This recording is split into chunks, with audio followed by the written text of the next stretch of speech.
learning under Katsuri Shibata for a while was it showed me a lot of the little intricate things that I was actually doing incorrectly. It really had me rethink my fundamentals. Sarcophagus, which he is the mummy. He is a fez wearing mummy with a red coat and really bad puns. I was RDC's first title fight, and now it's the first international fight. So I was super excited to have an opponent from overseas. You, petty human with the mask, tell me where Optimus Prime is. Hey, am I seeing things, or is there like a giant talking robot looking at me right now? Do not mess with me, human. Bring me Optimus Prime. How about I bring you a hockey stick to the face, pal? Googla! I went up to the luxury boxes where they had a box for family and friends. And that's when I looked out and I saw this little tiny ring in this giant sea of people, and I was like, holy fuck, I just did that. That's crazy. I really think Superman's going to be another Blue Beetle, the Flash situation where they end up losing money. I would like to be proven wrong. I would like for it to be good.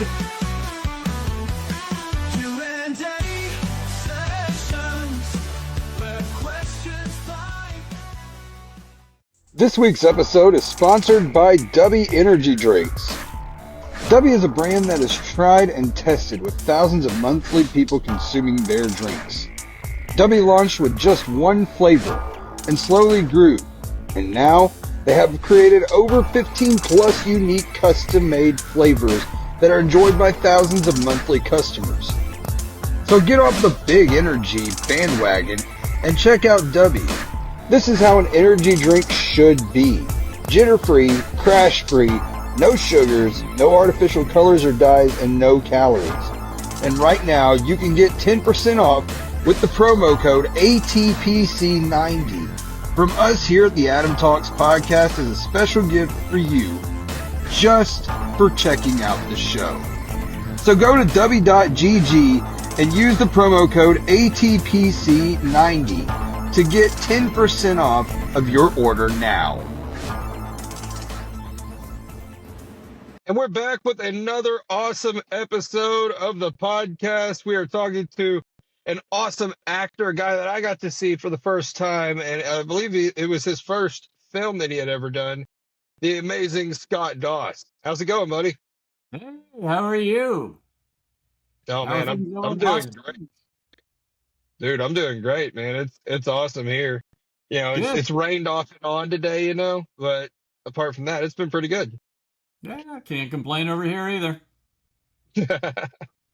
So you were, that was your Forest Through the Trees, Jason Pitts film was your first film that you've done. What was it like transitioning from theater to film? Was it a lot different? In terms of preparing for the character, it was not different at all. Physically, it was different just because you're the theater where I'm used to acting. You've got the stage and quite a bit of distance between yourself and the audience, and everything's big and broad. But then once you get on set for the film, you've got 15 people all around you, but they're right there within inches of you, and it's everything is a lot more tight, focused in, and intimate. So that was the main difference. Okay. When did you get into acting? I mean, was it something you started whenever you were a kid, or was it something that you got into a little later? I've all my life I've wanted to be an actor. I started in high school, and I've just continued ever since. That's what I got my degree in. Every summer, in between college, I would audition for various theme parks, because when I was in college back in the 70s and 80s, there were theme parks everywhere. You couldn't throw a rock without hitting one, and every theme park had a show in it that they were producing for the summer where they used college kids. So I'd just go out and audition, and wherever I was offered a job, I'd go, and that's what I did every summer in between school. Right on, man. Right on. Like, Was it difficult to get into acting back at that time, or was it like something more easy than it is today? Or is it easier today, do you think? Uh, uh, it's probably about the same. The only thing that I would imagine is different is the internet. Back in those days, if you wanted to audition for a show, you went to the theater and you auditioned for in front of the panel of people there who were casting, and that's still pretty much, I think, the way live theater is done. If you wanted to do film, I just always assumed you needed to go to Hollywood and have an agent to get you inside to an audition somewhere, and that's still what I thought. Even when just before I auditioned for Forest Through the Trees, and I found out that COVID pretty much changed all that. Now it's online. So a lot of things that are auditioning, if they're having open nationwide casting calls, or if they have put out the notice that there is a casting call, you do it online, the comfort of your own home. You just tape yourself, send in your reel of things you've done before, or if you haven't done things on film before, you can tape yourself doing monologues and send those into the casting director along with your headshot, your resume, and everything's done through the internet. And after I had gotten cast in Forest Through the Trees, even through all of the rehearsals, they were all on Zoom. The actors were scattered all over everywhere. We had people in Hollywood, we had people in Nashville, Columbia, South Carolina, some in Oklahoma. And none of us physically met in person until the very first day of the shoot at the location. Wow, that's wild. Yeah. Like you didn't meet with Jason in person or any of the other people that are acting with you, Mark Mitchell or nobody. No, I talked to them online and on the phone, but I saw them in Zoom rehearsals. Other than that, no, I'd never met them in person. Wow. See, that must be. I would think that would be kind of challenging. I mean, I guess not if you're like you've been acting as long as you've been acting. It wouldn't be difficult to work off of somebody else. But in my mind, it would be very difficult to, not meet the person face to face and work with them, and having the possibility of lag or something like that whenever it comes to your video feed or anything like that. Was it a difficult thing, or was it pretty much just second nature? It wasn't difficult. You would the lag time and the things that you're thinking about that you normally don't have when you're rehearsing live with another person on the theater stage. Yeah, you do get all of that on the computer, but once you get there and you actually meet, things flow very nicely. I didn't experience any of those awkward times that you would think you might have. So, whenever it comes to acting on stage compared to acting on film, which one would you say is more a natural fit for somebody just starting? Like you've got to experience both now. So, what is more of a natural thing? Would it be getting in front of people and performing in front of people, or getting in front of a camera with a bunch of other people watching you? I think it depends on the person. Okay. Um, uh, a lot of theater trained actors, I have heard, might have a little difficulty actually getting in front of a camera because they're not used to having the intimate atmosphere. And then the reverse is true. A lot of film people who are not trained for theater are used to having that intimate atmosphere and are used to rehearsing just individual scenes as opposed to an entire play going from beginning to end without stopping and without hearing cut and let's redo that again. Um, but I think it probably just depends on the person who might find either way easier. I enjoyed them both. I really do. Okay. Like, so what goes into a theater production? I've never seen a theater production, but what all goes into that? You have weeks and weeks of rehearsal. Like most of the productions I've done, you rehearse for 2 to 3 weeks. while you are on stage trying to do your part, you have people working all around you trying to set up the lights or to test the sound. So you're kind of having to focus in on exactly what you're doing, not pay attention to everybody else. The actors are there a lot. Like if usually the rehearsals that I've been involved in are Monday through Friday, every night, because people are usually working. They're having normal daytime jobs, then they go there at night. Once it gets closer to opening, you'll have a tech rehearsal where everything comes together. You test out the lights that have been set. You test out the sound equipment. You test everything, and that can last all day from 8 in the morning till 10 at night on a Saturday, or the same on a Sunday.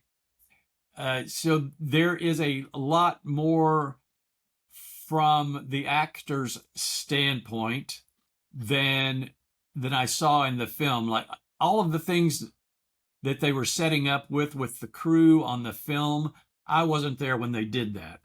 A lot of things they did, I had no idea what they were doing until it was time for me to walk on set and I heard action. So both sides are very, very busy, but both sides, whether you're on the crew or whether you're on the acting side, when you're involved in film, you're all busy, but you're all working on your own thing and you're not necessarily brought together until it's time to shoot. Oh, wow.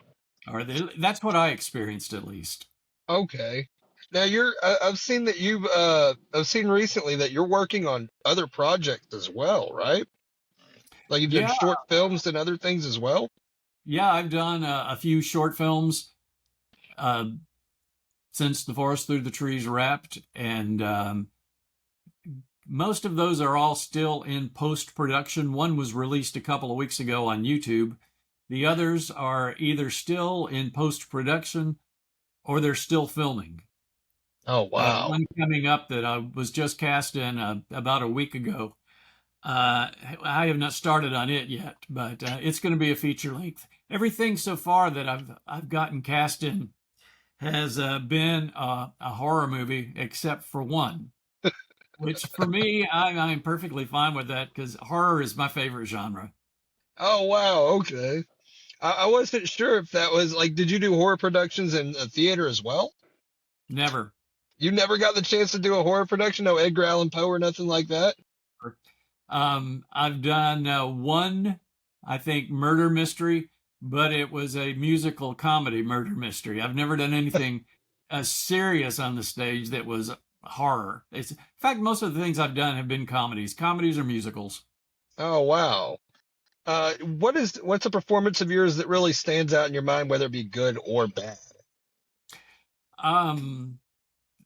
Probably my favorite.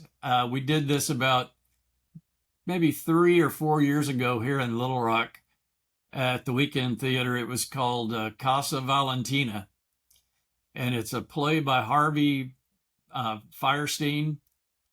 It takes place in the early 1960s. And Casa Valentina was the name of a resort in the Pocono Mountains, somewhere like that. And it catered to straight men who were transvestites. They were straight, they had families, but they enjoyed dressing as women. So on weekends, they'd go to this Casa Valentina, and for all points and purposes, they were acted and looked like women all weekend long. My character, I was a spy for Washington, D.C., and I was sent there to spy on these people and find out if there was anything underhanded going on. But I was also in drag throughout the entire show. My character looked a lot like Church Lady from Saturday Night Live. And that was a really fun show. Wow. That seems like it would be an interesting thing. Have you done any dramatic work, like dramas or anything on stage? We did, at the same theater the year after that, we did Lysistrata, which it's also a comedy, but just because of the language, it was very difficult. That ancient, it was translated from the ancient Greek in which it was written. So when you're reading it on the script, it's that flowery, sort of pseudo Shakespearean type language that throws a lot of people. And even though it is a comedy, it's hard to understand. You really have to concentrate on it. But we did that. That was fun. We did the actual text just as if it had been translated from Greek. So there was no modernization of how we were talking. We were really, really using the words that were written. But I would think most of everything else that I have done has been a comedy of some sort. There are no real dramatic, like cry in your beard type drama. Okay. As far as like being on stage, you talked a little bit just a second ago, very lightly whenever you're doing film, about having separate takes and stuff when you're working in a film. How does it work on stage? If say you do something incorrectly or you're wrong, you just keep moving forward, I suppose. Yep. Yeah, you try to. That's the thing. If you're stuck out there with someone who just absolutely forgets a line, or if you forget a line, if you flub a line, whatever happens, there is no stopping. You try to pick up and try to keep going, because once the curtain rises, the curtain's not coming down till it's over. Wow. Is there different like acts, like where the curtain does come down and then go back up, or? Yeah, some plays are 2 acts, some plays are 3 acts, or if you're at a theater that doesn't like have a main stage curtain drop, then they'll just do a blackout. Oh, okay. Everyone leaves stage for the intermission, and then when the lights come back up, they're in place again for the next act. Oh, okay. Wow.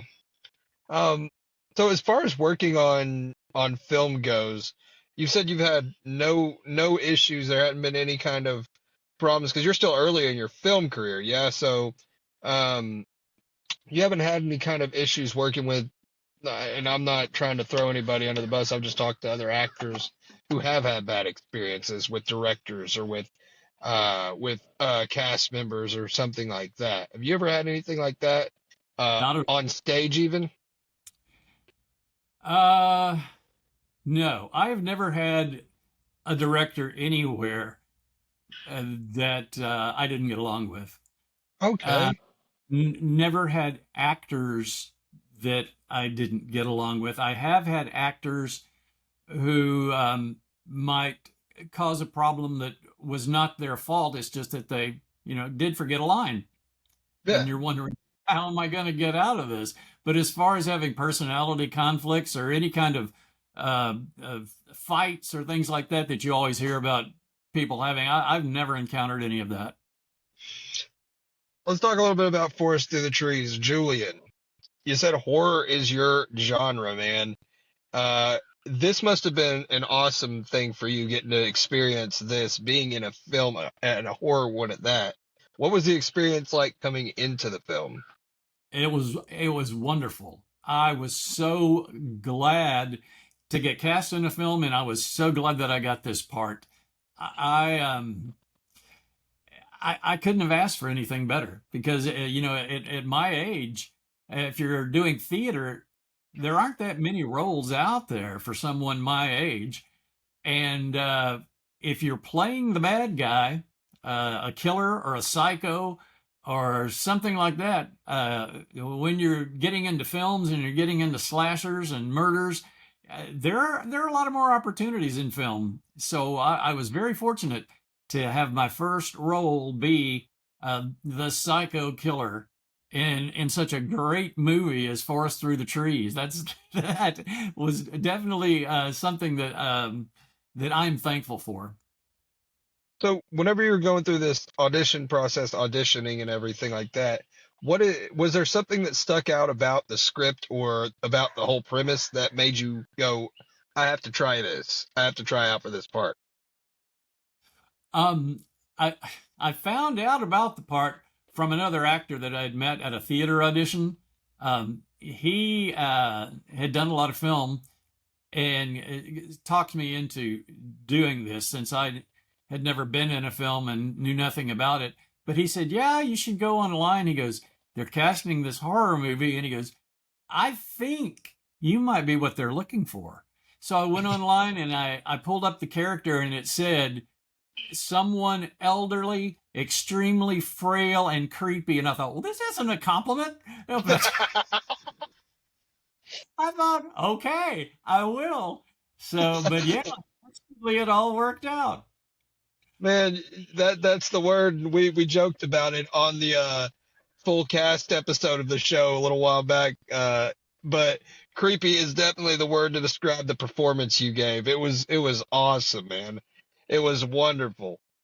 That was the main direction that Jason gave me. He said, "I just want you to be as creepy as you can possibly be." And I said, "Well, I don't want to take this to Saturday Night Live level and just make him a comical villain like from James Bond when you're making fun of it." He goes, "No, no, no, no. I won't let you do that. But just be as creepy as you can be, and I'll pull you back if I need to pull you back." And I said, "All right, let's go." So that's what Did, we did. did you try different, like, did you discuss different versions of the voice or of the mannerisms or anything like that? Or was it just one and done? You were like, this is what I'm hearing when I'm thinking of this character. Well, I got the script in October, I think, and in November, either late November, early December, we started having one-on-one meetings on Zoom with Jason. And when I started, I told him, I said, I've have this little voice I'm going to use, and I said, let me know if you don't like it. And he liked it. He goes, keep it, go with it. And I said, all right, you're wonderful. Yeah, man. For the first time you hear, yeah, like for the first time you hear Julian in there, it's like, where did this guy come from? Where did this backwoods cultist come from? And how is he this enigmatic as far as like getting these people to join and follow him in serving Malfas, you know? Yep. How is he doing that? You brought life to this character in a way that I don't think I've seen many people do in independent films. Oh, well, It thank you. Yeah, man, That's it was outstanding. Like I said, like I told you before we got on here, I'm gonna get my daughter to watch it. She's 14. She's gonna be 15 in September. I'm gonna get her to watch it tonight because she's been like on a horror movie kick for probably the past year or so. So from the time I got to watch this, me and Lindsay, from the time we got to watch this, all the way until after the big thing where I got to have I had the privilege to talk to all of y'all, the main cast. I've been like, I got to get her to watch this. I got to get her to watch this because it's such a good movie. I mean, it's so good. In my opinion, it's not even B level. It's like lower tier A level. It's very, very good for an independent film. You know what I mean? we had some Um, really, really professional people working on this. So they did. Everyone just turned out a wonderful, wonderful film. And some of the scenes, you look at it and you think, how much did they spend on this? This has got to be an A-level movie, but like the fingernail scene, yeah. with Sala Yeah, Teps. Oh, and the man. thing she did creatively, and I'm not going to give away any of the other um, crimes, or not crimes, but the main thing I'm getting stuck on is I don't want to say what the murder is, but the one big murder near the ending, I don't want to give that away. But the Oh finger man. just looks totally professional, and everything about it just turned out looking so good, and Yeah, I was very proud of it. I mean the fingernails and the big thing at the end, I'm gonna say I didn't see it coming at Oh the end no, what happened without saying anything about what it is. I did not see it coming. It was completely it threw me off. A lot of things were big swerves in this movie. And I was like, whoa, you, whoa, it was a lot of that. And man, it was just so good. And like I said, you brought the creep. That's the best way I can put it. You brought the creep to the part of Julian from the first time you see him, just sitting in that corner with his hat on, all the way throughout the rest of the movie. Yes, it's so good, man, so good. Much. Uh, It was really fun to play. oh man, I don't doubt it. Uh, as far as being in film, what is the thing that you found, if there is any, the most difficult adapting from stage to film? Well, I think it would have been more difficult to go from film to theater. Mm-hmm. Um, I felt very much at home, even though Okay. it was my first movie. Everybody made me feel so welcome that when we actually started to shoot, I had been watching them enough to know, what to do when I heard action and it was my time. Because the first night I got there, the entire first night, I didn't have any scenes. I just stayed up all night and watched and talked to people. So by the next night, when it was my turn to go, I was really antsy. I was really nervous, but I felt like I was ready. So I think if I had spent my entire career doing film and then I had to transition to do a play, it would have been much more nerve wracking knowing that the curtain was going up and here we go. We start and we're out there for 2 hours on our own until the curtain comes down. So, is there a difference in the way a script is made up from a play to a film, or are they pretty much the same? As far as the actors go, the lines are the same. The only difference is when you're looking at a film script, you'll have the different camera shots sometimes put in there, but Okay. close up here, whatever, like that. Okay. In a play, it'll might have something like cross to the table, Okay. that kind of thing. Okay. I think it'd feel very. I mean, like I said, never seen a play. I think maybe actually I might have lied. I may have seen one in Little Rock a while back, and it wasn't Edgar Allan Poe. I think it was The Raven or something like that. I don't remember what theater it was at, but I was I was in like middle school when we saw that, so Yeah.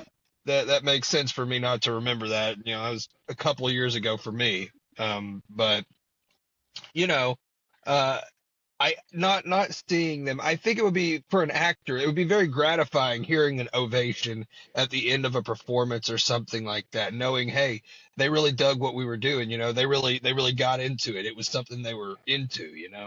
Have you had any performances where it was like a flat, you didn't get much of an ovation or didn't have hardly any sound come afterwards? Oh yeah, but a lot of times it's it'll be because the theater is so bare. Like maybe Okay. it's a thunderstorm and you've only got a quarter of the seats filled, and when it's over, everyone, even if they liked it, they're kind of waiting for someone else to start clapping. They're sort of like looking around, and What then you'll is hear, that? What's that experience like, or what was the first time you had something like that happen? What does that feel like? oh gosh, I don't even remember it's how long it's because my first play was in 1972, Oh, it was a but couple years ago. you sort of get used to it, and it's like if they immediately start clapping and jump up on their feet, that's when you're really surprised. So if you don't hear anything, it's like, oh yeah, it's going to be one of those nights. Okay. Is it any different whenever you're in front of like a theater, like I guess an amphitheater at an amusement park or a regular theater? Is there any difference in performing that way, or is it Oh yeah. oh, there is? Okay, how so? In terms of the performers on stage, you still give the same type of performance, but there are a lot more distractions when you're at a theme park.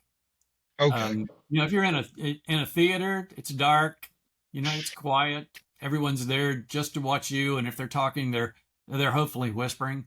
But if you're in a theme park, I was in a show at Magic Springs and Hot Springs for a couple of summers, and we were in the big amphitheater outside at the country show. And while we're on stage performing, you got the kids on the swing ride over there, and you can, right in the middle of your solo, you look up and see some kid throwing up all over the swing ride, or some parents running down the hill because someone dropped the cotton candy, or some kid tripped, and you got all these distractions going on that you can plainly see, but the audience may not notice it because they're all looking at you and you're looking the other direction.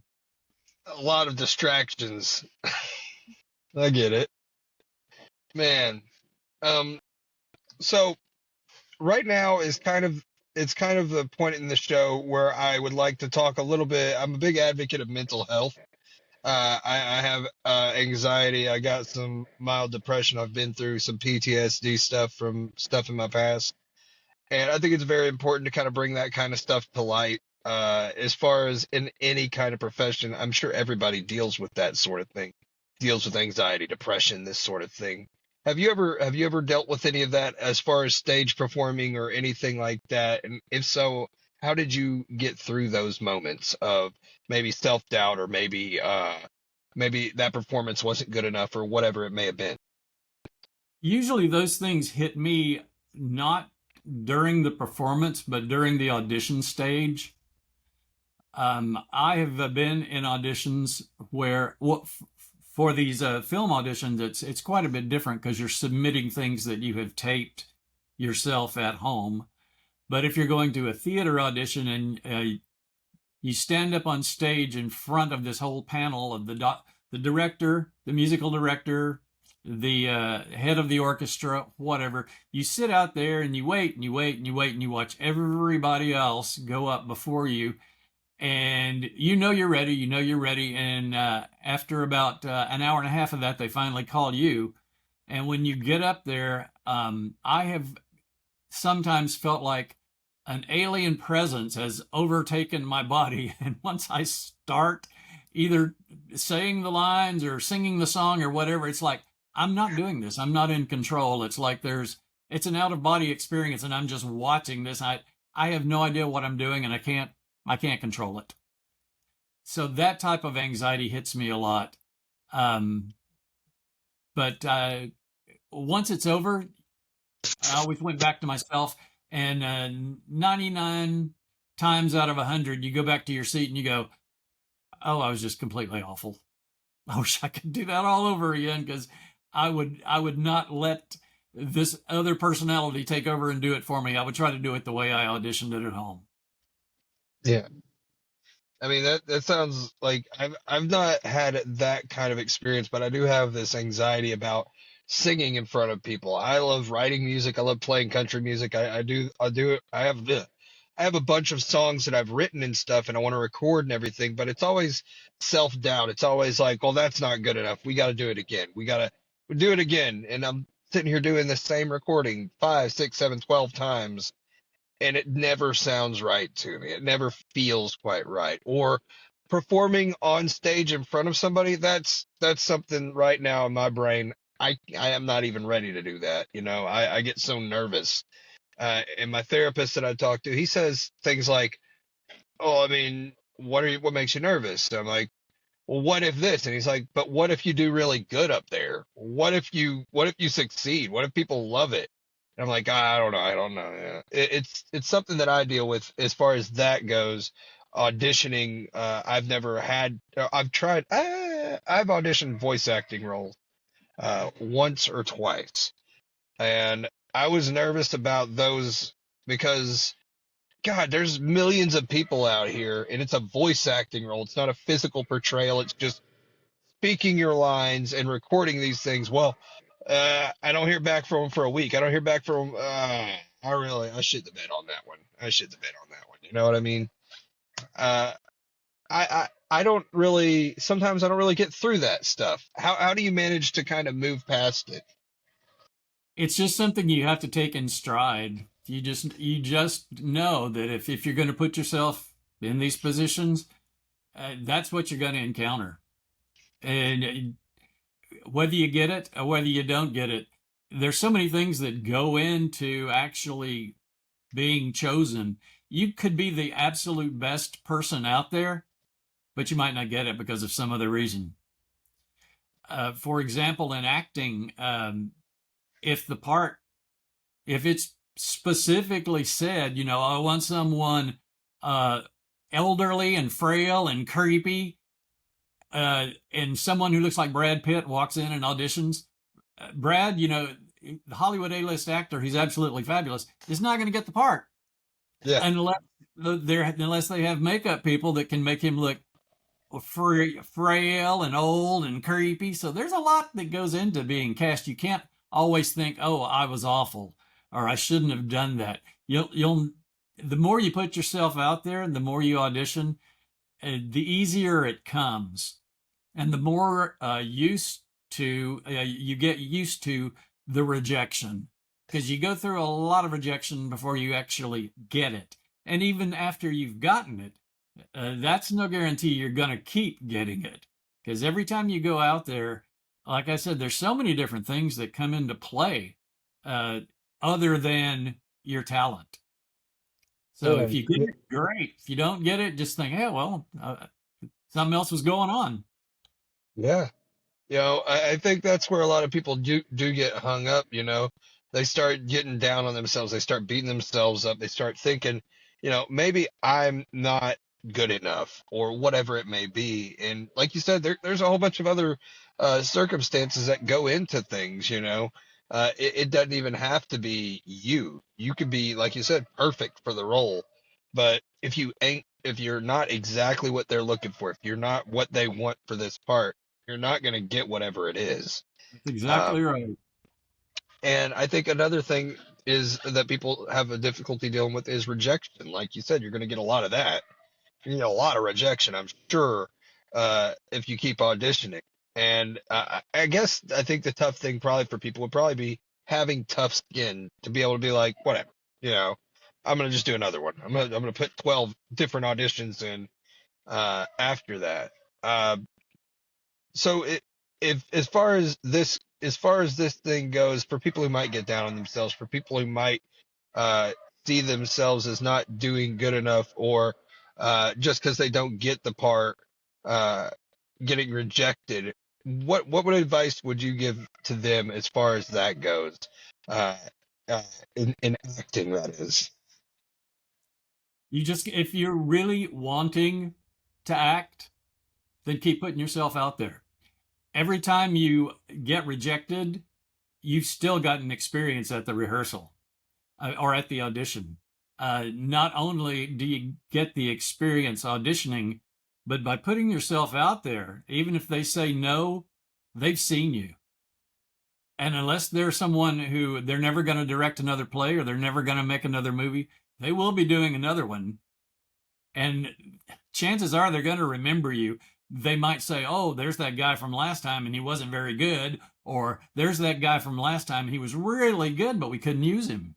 And you know, you got to get out there, you got to network, you got to let people see what you can do, see what you can't do, learn from the things that you can't do, but most of all, just let people see you so they can start remembering you and putting you on their list and considering you for other things, even if they don't pick you one time, and they might not pick you the second time, but you never know, down the line they might have something come up that is the absolute perfect role for you.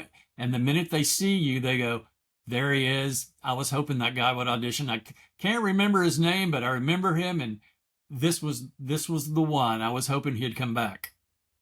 Definitely. Uh, so moving off of this, thank you for talking about that a little bit.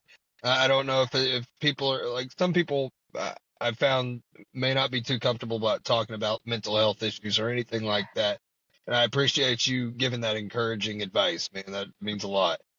Um, so moving on a little bit, you've auditioned. You said you've just auditioned for, or not just auditioned, but you just been cast in something. What are the other projects that you worked on recently, man? Um, in October, I filmed a short film called The Victim, and that was directed by Jonathan Nichols and Lauren Nichols. Most all of these people that I've worked with have been people who are in the Jason Pitts universe, the Jason Pitts family. And like I was saying, just by doing that first film, I met all these people. So when time came to audition, they remembered me, but they wouldn't have known me if I hadn't done the first one. So it does help to throw yourself out there. The Victim was a really fun movie that we filmed in a restaurant, pub, bar and grill. It takes place on Halloween night when there's a serial killer in town, and the main character is this woman who walks into the bar, and you're led to believe just from pieces of conversation that she hears when she walks in that the serial killer's out there, and it's leading you to believe she's going to meet a lot of people in this bar and talk to a lot of people. It's leading you to believe one of her encounters will be the killer, and that one's called The Victim. Is that the one that's on? Okay, I was just about to ask if that's one on YouTube. No, it's still in post production. The one that is on YouTube is called Dear Vivian. It's directed by Naomi Kenyon, and she is someone I met on the set of The Victim. She was playing a patron in the bar, one of the people in the bar that this woman encounters. And it's a micro short. It's only 3 minutes and 15 seconds, I believe, but it's about a little old man with dementia. It's a horror movie. The little old man believes that someone is stalking him. And then it turns into, and just in the 3 minutes that you see, it turns into a horror film by the end. Wow. It is on YouTube. I did another one called Gambia, directed by Will Reed.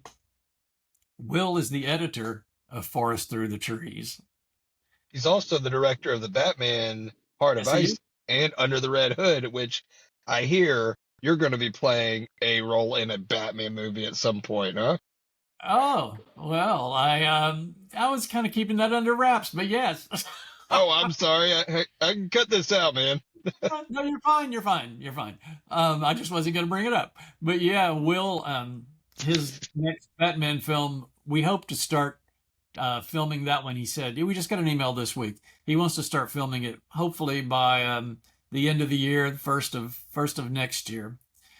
But his Gamba movie, I think I said Gambia, but it's Gamba. It's about a boxer, a young boxer who wants to go pro, and he has to fight this other boxer. So Gamba's sort of the underdog. I play as his landlord who wants the rent.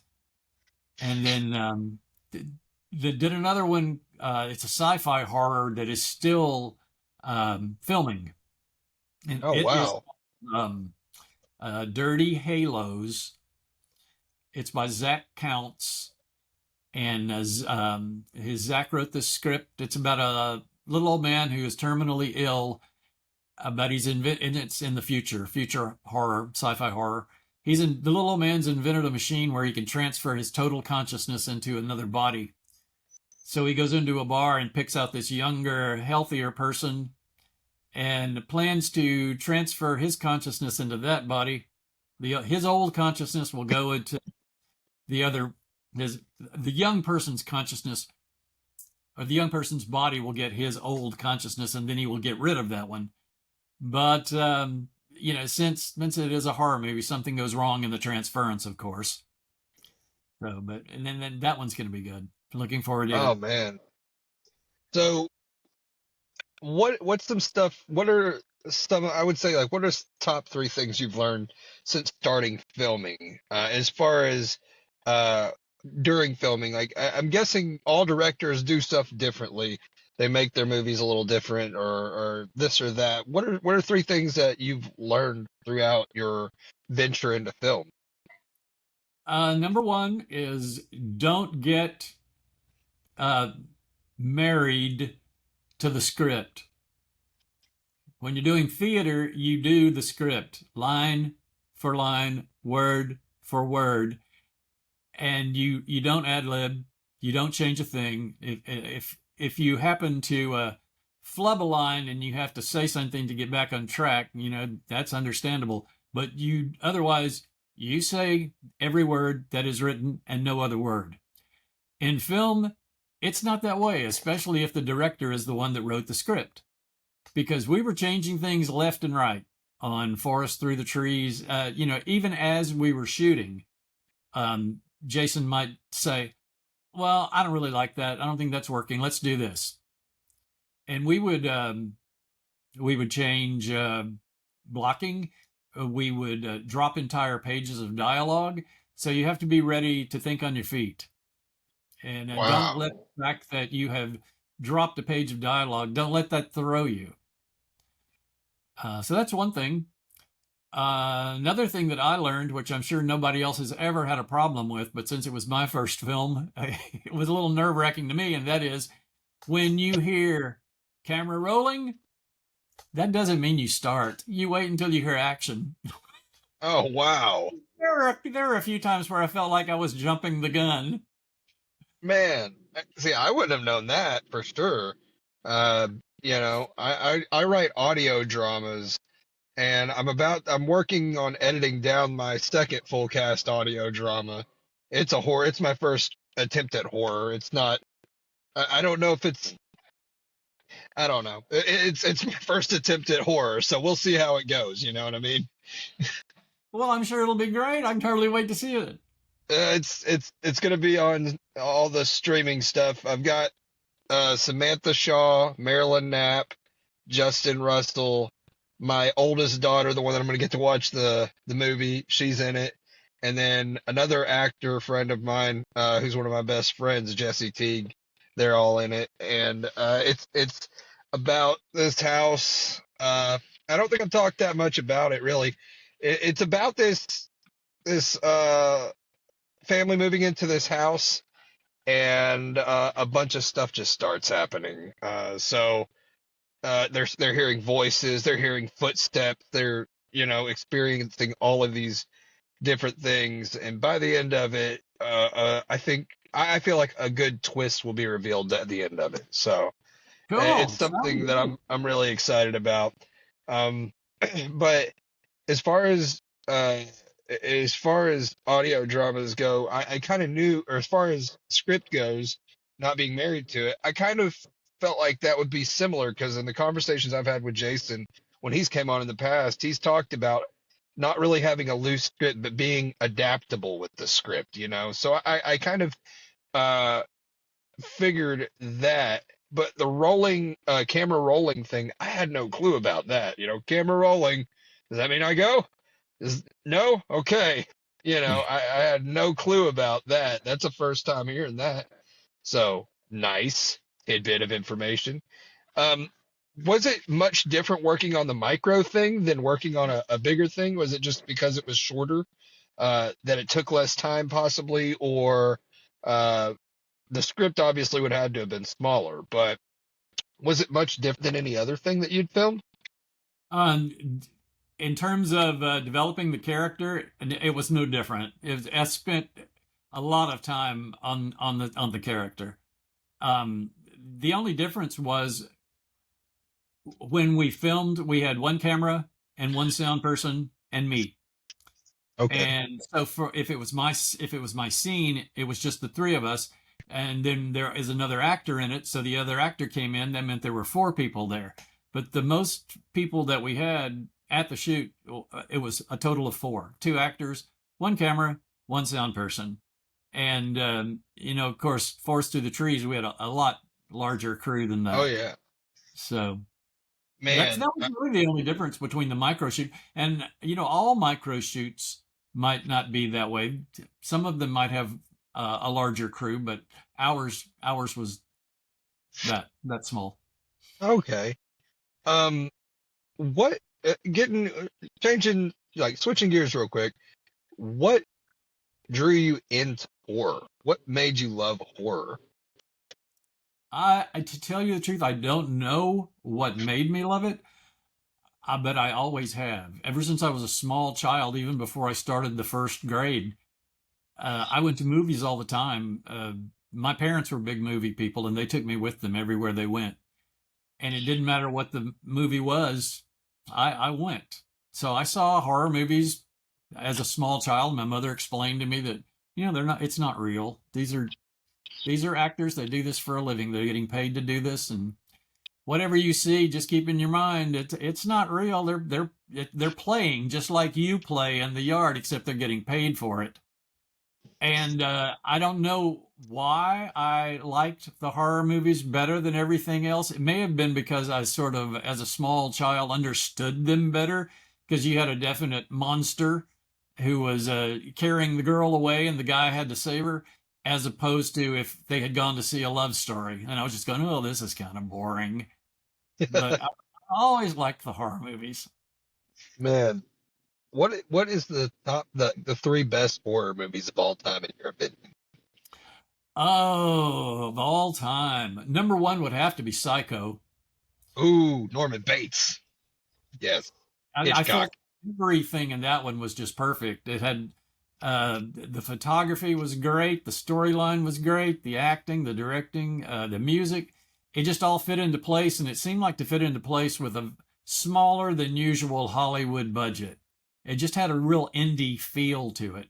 May have been because it was filmed in black and white and everything else was in color, but I think a lot of it had to do with the fact that Alfred Hitchcock, the studio didn't want him to make it, so he primarily just used his own budget and did it on the set of his TV show, for very little money, and it all turned out perfectly. Another one that I think was great was the original Halloween. John Jam- Carpenter, man. Yeah, same thing. It was, indie film. You have uh, the music was fantastic. Jamie Lee Curtis was great. John Carpenter was great. A wonderful storyline.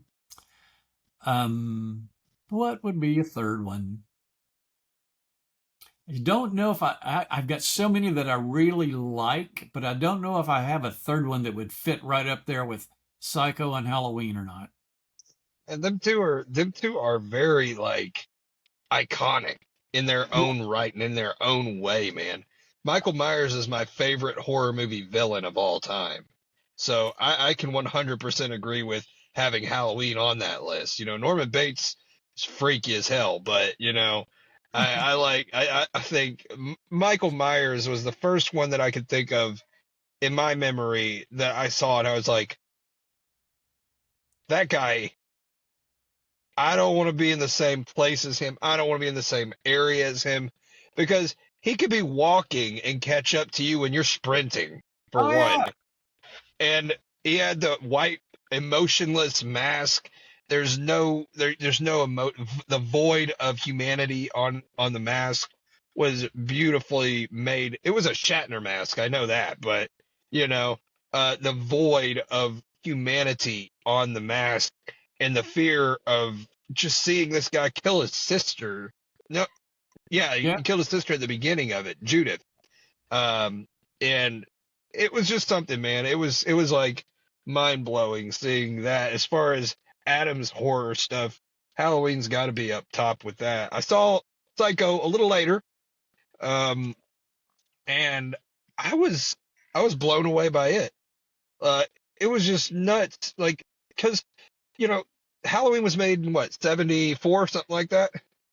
Yeah, yeah, and I think that it didn't really get a really wide release till '78, something like that. But it was made a 2 or 3 years before it got the wide release. Oh wow! See, I didn't know that.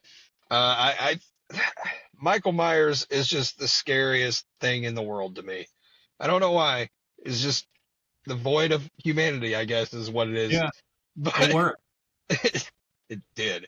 I couldn't get into and if Jason's watching this, sorry, Jason, I could not get into the Friday the 13th movies. They didn't do it for me. The Nightmare on Elm Street movies didn't really do it for me either. It's always Halloween. Texas Chainsaw Massacre is a pretty good. Toby Hooper's Texas Chainsaw Massacre movie was something else for its time, man. I'm telling you.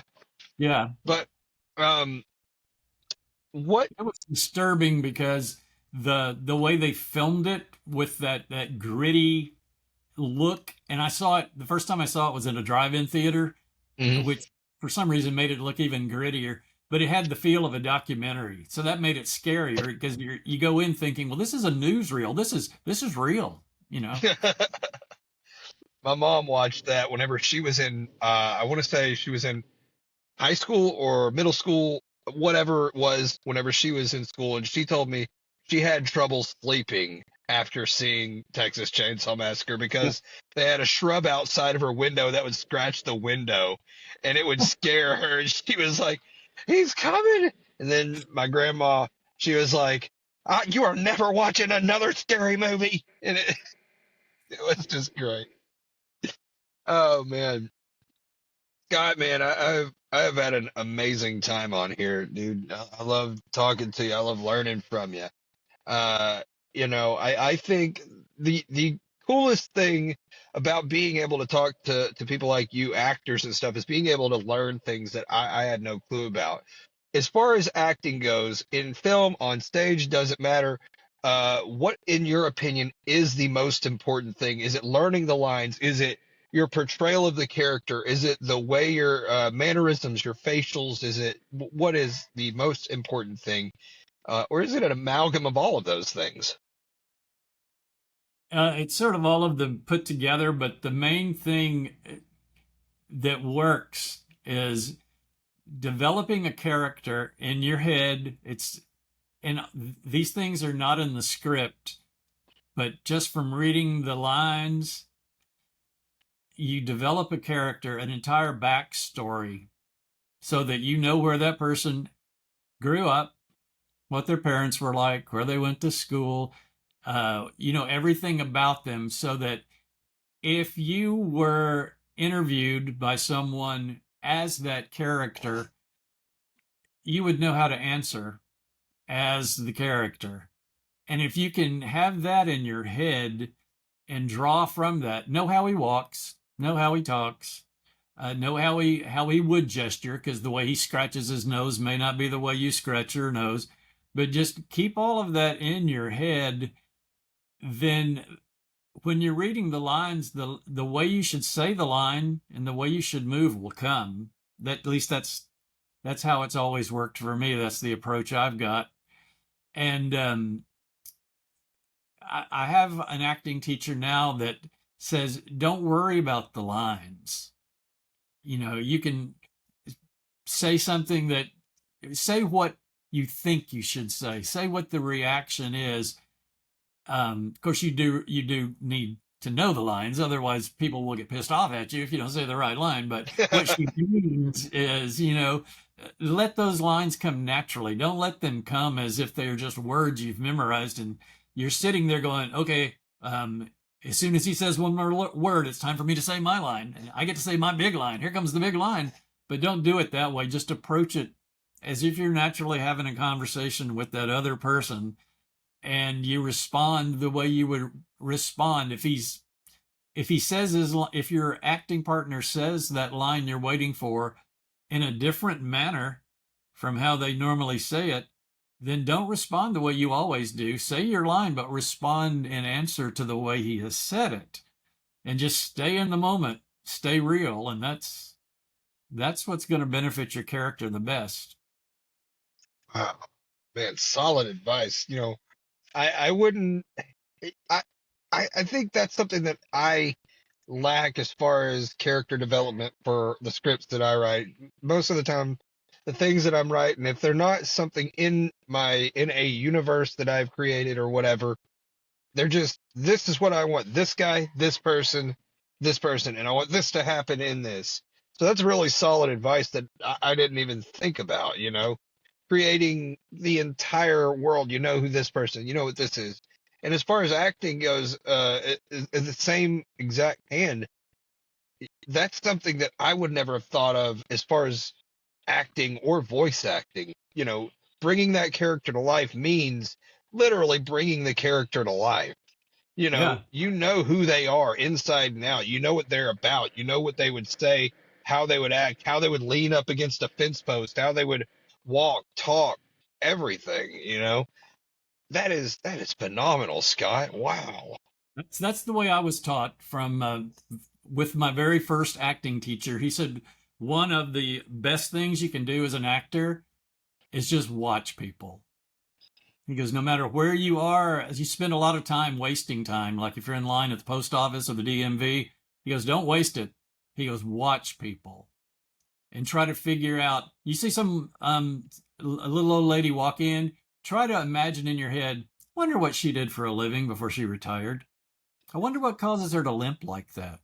Well, and then someone said something to her and she responded in a certain way or with a certain voice, and you think, huh, that would be a good way to respond if anyone ever talks to me like that. And you catalog all those things in your head. Well, back when he was teaching us this in school, we had to write it down and keep a notebook of everybody we watched. But now you know, keep it in your head, and you can draw from all of those things when you're trying to build a character. If in the script somebody does something to you or says something, try to remember, have you ever seen anything like that happen in real life, and how did the person respond? And you can use that for your character. Man, I wonder, is there any way I could get a micro interview with Julian?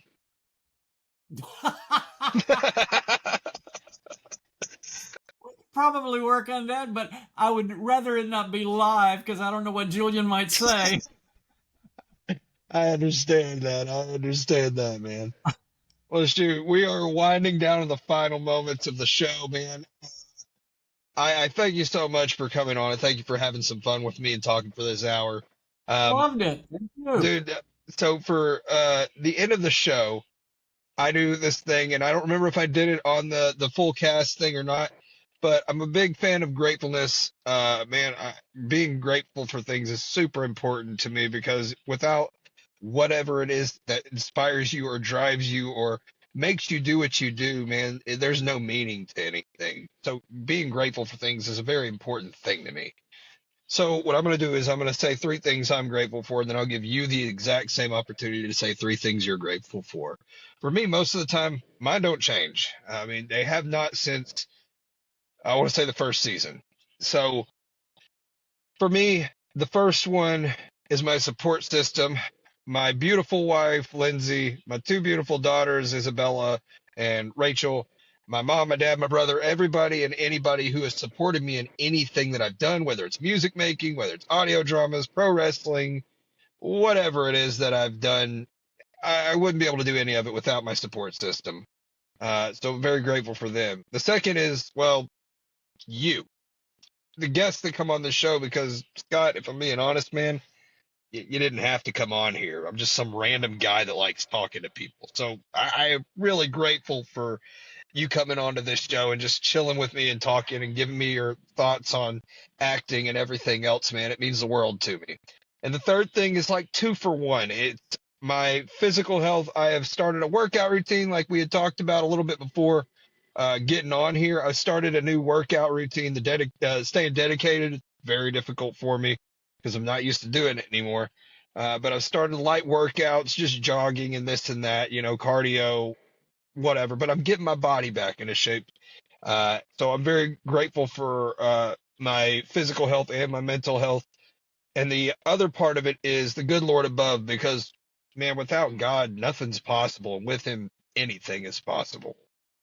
So, Scott Doss, man, what are three things that you're grateful for in this moment? I think I would say I'm grateful for my friends and family, and that includes you. I'm grateful for my health and my sense of humor. If you can't laugh, what can you do? Not a lot, man. Well, man, I appreciate you coming on, man. Those are three things definitely worth being grateful for. Where can people find you if they want to drop you a line, get you into a film or whatever? Where can they find you? I'm on Facebook. I have an IMDb page, and on the IMDb page there is an email address. I'm also on Instagram, even though I say I'm on Instagram. I've never posted anything on Instagram. I get other people's posts that I follow, but I've never personally posted anything. But I guess if you posted to me, I guess I would get it. I just don't know how it works. But I'm definitely on Facebook and on IMDb.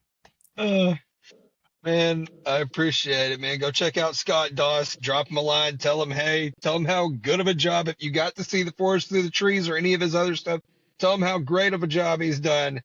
Scott, once again, man, thank you for coming on here, man. I really appreciate it.